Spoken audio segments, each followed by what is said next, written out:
വിജിന് അവിടെയുണ്ട്. വിജിനാണ് കാന്തൻപാറയിൽ നിൽക്കുന്നത്.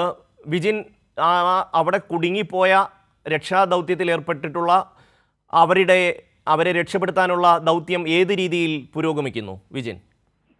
ഷമ്മി, ഈ പരപ്പൻ പാറയിലാണ് ആളുകൾ കുടുങ്ങിക്കിടക്കുന്നത്. 12 പേരും ഒരു മൃതദേഹവുമാണ് കുടുങ്ങിക്കിടപ്പുള്ളത്. ഇത് ഈ നിലമ്പൂർ വനത്തിന് അകത്താണ് ഈ സ്ഥലം എന്ന് പറയുന്നത്. അവിടുന്ന് രക്ഷപ്പെടുത്താനുള്ള നടപടികളും പ്രവർത്തനങ്ങളും ഒക്കെ നടക്കുന്നുണ്ടെങ്കിലും അതീവ ദുഷ്കരമാണ്. ഇത് ചളിയും ഒക്കെ നിറഞ്ഞ വഴിയിലൂടെ ഏകദേശം 4 കിലോമീറ്ററോളം സഞ്ചരിക്കണമെന്നാണ് ഫയർഫോഴ്സ് യൂണിറ്റിലെ അംഗങ്ങൾ നമ്മൾക്ക് തരുന്ന വിവരം എന്ന് പറയുന്നത്. അത് അവർ തുടരുകയാണ്. നേരത്തെ ഒരു എയർ ലിഫ്റ്റിംഗിലൂടെയൊക്കെ ആയിരുന്നു അവിടെ നിന്ന് മറ്റുള്ളവരെ രക്ഷപ്പെടുത്തുകയൊക്കെ ചെയ്തത്. ഇപ്പോൾ ആ എയർ ലിഫ്റ്റിംഗിനുള്ള ഒരു നടപടികൾ കൂടി ആരംഭിച്ചിട്ടുണ്ടെന്നാണ് മനസ്സിലാക്കുന്നത്. നിലവിൽ ഇപ്പോൾ ഇവരെ രക്ഷിക്കാനുള്ള ഫയർഫോഴ്സ് സംഘം, തിരുവനന്തപുരത്ത് ഉൾപ്പെടെയുള്ള ഫയർഫോഴ്സ് സംഘമാണ് അവിടെ അതിനുള്ള ശ്രമം നടത്തിക്കൊണ്ടിരിക്കുന്നത്. അതീവ ദുഷ്കരമായ നിലയിൽ ഏകദേശം ചളിക്കിടയിലൂടെ 4 കിലോമീറ്ററും താഴത്തേക്ക് ഇറങ്ങിച്ചെന്ന് വേണം ഇവരെ രക്ഷപ്പെടുത്താൻ. കാടിന് ഇടയിലുള്ള സ്ഥലമാണ്, നിലമ്പൂർ വനത്തിനിടയിലുള്ള സ്ഥലമാണ്. അതുകൊണ്ട് തന്നെയാണ് ഇത്ര ദുഷ്കരമായി തുടരുന്നത്. ഇന്നലെയാണ് ഇവരെ കണ്ടെത്തുകയും ചെയ്തിട്ടുള്ളത്. എന്തായാലും ഈ 12 പേരെയും നിലവിൽ ലഭിച്ച മൃതദേഹവും തിരിച്ചെത്തിക്കാനുള്ള ദൗത്യം ഇപ്പോഴും തുടർന്നുകൊണ്ടിരിക്കുകയാണ്. ഷമ്മി, വിജിൻ, ഇന്നലെയാണ് അവിടെ ആ മൃതദേഹം കണ്ടെത്തുന്നത്. പിന്നീട് ആ മൃതദേഹം കൊണ്ടുവരാൻ വേണ്ടിയാണ് ഈ 12 അംഗ സംഘം അവിടേക്ക് പോകുന്നത്, ഈ നിലമ്പൂർ വനത്തിലേക്ക്. ഈ സൂചിപ്പാറ എന്ന് പറയുന്നത് വളരെ ആഴത്തിലുള്ള ഒരു വെള്ളച്ചാട്ടം ആണ് എന്നുള്ളതാണ് നമുക്ക് അറിയാവുന്നത്.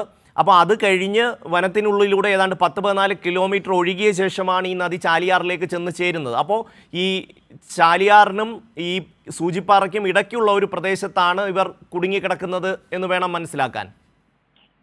തീർച്ചയായും ഷമ്മി, അങ്ങനെ തന്നെയാണ്. അതായത് ഈ നിലമ്പൂർ വനത്തിന്റെ ഭാഗമായിട്ടുള്ള ചാലിയാറിന്റെ ഭാഗത്താണ്, കിലോമീറ്ററുകൾ നീണ്ടു കിടക്കുന്ന പ്രദേശമാണ്. അതുകൊണ്ട് തന്നെയാണ് ആ വഴിക്കാണ് ഈ ഇവിടെ നിന്ന് മുണ്ടക്കയിൽ നിന്ന് ഉത്ഭവിച്ച ഈ ദുരന്തം. ഒപ്പം തന്നെ ഈ പാറകൾ ഉൾപ്പെടെയുള്ളവ എല്ലാം ഒഴുകിയെത്തിയത്. അവിടെ വലിയ ചളിയാണ് എന്നാണ് ഇപ്പോൾ ഈ ഫയർഫോഴ്സ് ഉദ്യോഗസ്ഥർ തന്നെ വ്യക്തമാക്കുന്നത്. അതുകൊണ്ടാണ് ഈ രക്ഷാപ്രവർത്തനം ദുഷ്കരമായി തുടരുകയും ചെയ്യുന്നത്. എന്തായാലും മറ്റ് സംവിധാനങ്ങൾ കൂടി ഉപയോഗപ്പെടുത്തി ഇവരെ തിരിച്ചെത്തിക്കാനുള്ള ശ്രമമാണ് നിലവിൽ നടത്തിക്കൊണ്ടിരിക്കുന്നത്.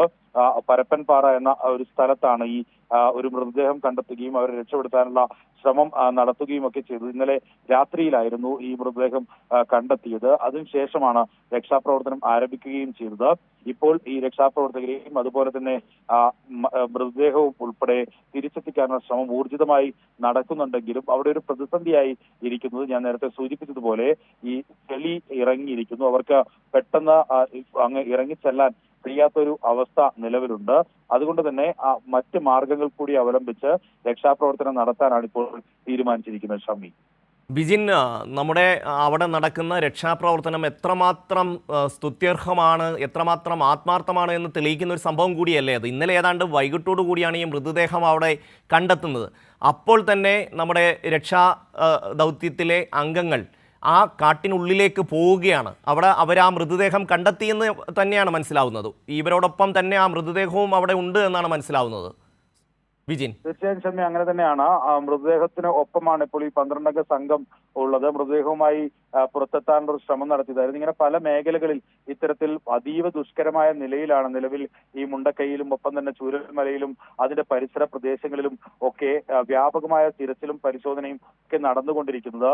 ഈ നമ്മുടെ ദൗത്യ സംഘത്തെ പറ്റി എടുത്തു പറയേണ്ട കാര്യം അത് തന്നെയാണ്. മൃതദേഹമോ ജീവനോടെയുള്ള ആളുകളെയോ ഒക്കെ കണ്ടെത്തിയാൽ എത്രയും പെട്ടെന്ന് ജീവൻ പണയം കൊടുത്തും അങ്ങോട്ട് അവരെ രക്ഷപ്പെടുത്തുക എന്ന അത്തരം ദൗത്യം തന്നെയാണ് ഏറ്റെടുത്തത്. നമ്മൾ ഇന്നലെയൊക്കെ പലതവണ കണ്ടതാണ്. ഒപ്പം തന്നെ ഈ നമ്മുടെ സേനാംഗങ്ങൾക്കൊപ്പം ഈ നാട്ടുകാരും ഒപ്പം തന്നെ ഈ സന്നദ്ധ സേവ പ്രവർത്തകർ ഉൾപ്പെടെയുള്ളവർ ഇന്നലെ നമ്മളൊരു ഓടയിലേക്ക് പോയ മൃതദേഹം വീണ്ടെടുക്കാൻ ഡിവൈഎഫ്ഐയുടെ യൂത്ത് ബ്രിഗേഡ് ടീമൊക്കെ നടത്തിയ പരിശ്രമം ഇന്ന് സോഷ്യൽ മീഡിയയിലൊക്കെ വലിയ വൈറലായി പോകുന്നുണ്ട്. അത്തരത്തിൽ ഈ മുണ്ടക്കൈ ഒപ്പം തന്നെ ചൂരൽമല അതുമായി ബന്ധപ്പെട്ട പ്രദേശങ്ങളിൽ ഉരുൾപൊട്ടലുണ്ടായ മറ്റ് പ്രദേശങ്ങളിൽ ഒക്കെ വലിയ തരത്തിലുള്ള ദുഷ്കരമായ ഒരു രക്ഷാപ്രവർത്തനം ഒപ്പം തന്നെ പരിശോധനാ ദൗത്യം ഒക്കെയാണ് നിലവിൽ ഇവിടെ നടന്നുകൊണ്ടിരിക്കുന്നത്. അതിപ്പോഴും തുടരുകയാണ്. ഈ 7ാം ദിവസവും അത്തരത്തിലുള്ള പരിശ്രമം തന്നെയാണ് തുടർന്നുകൊണ്ടിരിക്കുന്നത്. എന്തായാലും അതീവ ദുഷ്കരമായ നിലയിൽ ആണ് ഓരോ സ്ഥലങ്ങളും ഉള്ളത്. കാരണം ചളിയും പാറയും വന്ന് അടിഞ്ഞ് കിടക്കുന്ന അവസ്ഥയിലാണ്. അതുകൊണ്ട് തന്നെ രക്ഷാപ്രവർത്തകർ ഇന്നലെ നമ്മൾ മുണ്ടക്കൈയിൽ പോയ ഒരു സ്ഥലത്ത് 6 വീടുകൾ ഉൾപ്പെടെ പൂർണ്ണമായും ചളിയിലും അതുപോലെ തന്നെ പാറക്കെട്ടുകൾക്ക് ഇടയിലും ഒക്കെയായി ഇപ്പോഴും നിൽക്കുകയാണ്. പക്ഷേ അവിടത്തേക്ക് ഹിറ്റാച്ചിക്ക് പോലും എത്തിപ്പെടാൻ കഴിയാത്ത നിലയിലുള്ള ഒരവസ്ഥയാണ്. ഇങ്ങനെയുള്ള പല സ്ഥലങ്ങളും നിലവിലുണ്ട്. അതുകൊണ്ട് അവിടെ പരിശോധന നടത്തുന്നതും വളരെ ദുഷ്കരമായ ഒരു കടമ്പയാണ്. അത്തരത്തിൽ ഉള്ള സ്ഥലങ്ങളിൽ ഒക്കെയാണ് നിലവിൽ ഈ ദൗത്യസംഘം ഇത്തരത്തിൽ പരിശോധന നടത്തിക്കൊണ്ടിരിക്കുന്നത്. അതിന് സമാനമായ രീതിയിൽ തന്നെയാണ് ഈ പരപ്പൻപാറയിലും മൃതദേഹം കണ്ടെത്താനുള്ള ശ്രമം നടത്തുകയും അവിടത്തേക്ക് അകപ്പെട്ടിട്ടുള്ള ഈ രക്ഷാപ്രവർത്തകർ ഉൾപ്പെടെ ഇപ്പോൾ നിലവിൽ രക്ഷപ്പെടുത്താനുള്ള പുതിയ സംവിധാനങ്ങൾ ഉൾപ്പെടെ അവലംബിക്കുകയും ചെയ്യുന്നത്. ഷമി, ബിജിൻ, നമ്മൾ ഈ ദൃശ്യങ്ങളിൽ കാണുന്ന JCBയും അതുപോലെ തന്നെ ഈ ഡോഗ് സ്ക്വാഡും ഒക്കെ തെരച്ചിൽ നടത്തുന്നതിനും എത്രയോ ദുഷ്കരമായ തെരച്ചിൽ പ്രവർത്തനങ്ങൾ, വലിയ തെരച്ചിൽ പ്രവർത്തനങ്ങൾ അവിടെ നടക്കുന്നുണ്ട് എന്നുള്ളതല്ലേ? നമ്മൾ കാണാത്ത തെരച്ചിൽ പ്രവർത്തനങ്ങൾ, അതായത് ഈ വനമേഖലയിൽ ഇന്നലെ ഈ ഡെഡ് ബോഡി കണ്ടെത്തിയ മേഖലയിൽ, അങ്ങനെ ഒരു മേഖലയിൽ പരിശോധന നടത്തിയിട്ടാണ് ആ ബോഡി അവിടെ ഉണ്ട് എന്ന് തിരിച്ചറിയുന്നത്. അപ്പോൾ തന്നെ അവിടേക്ക് നമ്മുടെ ദൗത്യസേനയിലെ അംഗങ്ങൾ പോവുകയാണ്. അതുപോലെ തന്നെ പല ഭാഗങ്ങളിലും നമ്മൾക്ക് ദൃശ്യങ്ങളിൽ പകർത്താൻ കഴിയാത്ത, കാണാൻ കഴിയാത്ത അതീവ ദുഷ്കരമായ തെരച്ചിൽ അവിടെ നടക്കുന്നു എന്ന് വേണ്ടേ മനസ്സിലാക്കാൻ?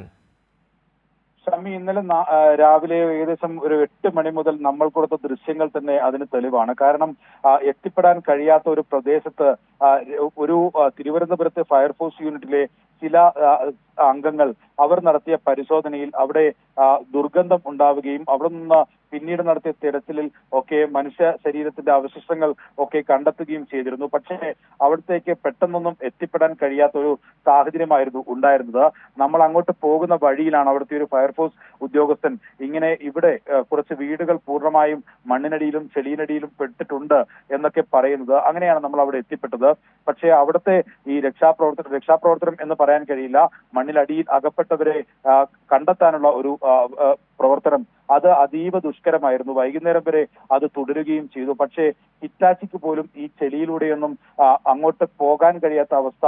പിന്നീട് ഹിറ്റാച്ചി തിരിച്ച് ഒരു മലമുകളിൽ നിന്ന് മണ്ണ് പൂർണ്ണമായും താഴേക്ക് ഇറക്കി അതിനുശേഷം ഹിറ്റാച്ചി ഏകദേശം ആ പകുതി ഭാഗം വരെ എത്താൻ കഴിഞ്ഞു. പക്ഷേ അവിടെ നിന്ന് പിന്നീട് മുന്നോട്ട് പോകാൻ ഹിറ്റാച്ചിക്ക് ഉൾപ്പെടെ കഴിഞ്ഞില്ല. അങ്ങനെ അതീവ ദുഷ്കരം എന്ന് പറഞ്ഞാൽ പറഞ്ഞറിയിക്കാൻ കഴിയാത്തത്രയും ദുഷ്കരമായ രീതിയിലുള്ള തീർച്ചയായും ബിജിൻ, അങ്ങേയറ്റം ദുഷ്കരമായ, നമ്മൾക്ക് വാക്കുകൾ കൊണ്ട് വിവരിക്കാൻ കഴിയാത്ത അത്തര ബുദ്ധിമുട്ടിയാണ് നമ്മുടെ രക്ഷാ ദൗത്യ സേനയിലെ ഓരോ അംഗങ്ങളും ഈ തിരച്ചിൽ പ്രവർത്തനങ്ങളിൽ പങ്കാളികളാവുന്നത്.